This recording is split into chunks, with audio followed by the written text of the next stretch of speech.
সেদিন এক মাহফিলে এরকম এক অটিস্টিক প্রতিবন্ধী সোজা কেমনে যে টের পাইছে, কেউ দেখতো মানে কেউ দেখেও নাই, এক প্রতিবন্ধী এসে একদম সোজা মঞ্চে এসে চেয়ারে বসে গেছে।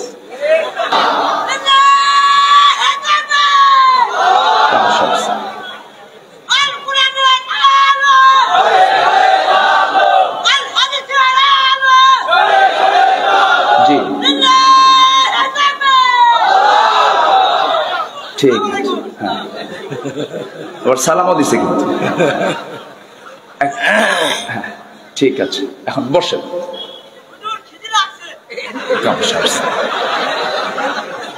হেমায়তপুর তো কাছেই, তাই না?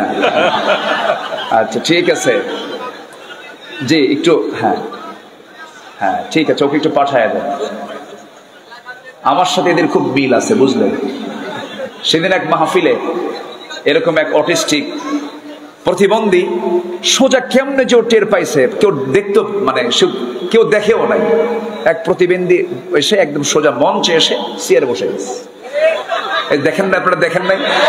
সবাই দেখছে, হ্যাঁ বসে গেছে। তো যাই হোক, এই প্রতিবন্ধী যারা, তাদেরকে কখনো ধমক দিবেন না, কখনো না।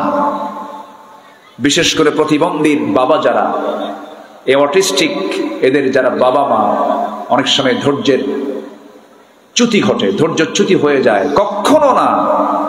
আল্লাহর মাখলুক, আল্লাহর সৃষ্টি, আপনার জন্য পরীক্ষা, কখনো অসম্মান করা যাবে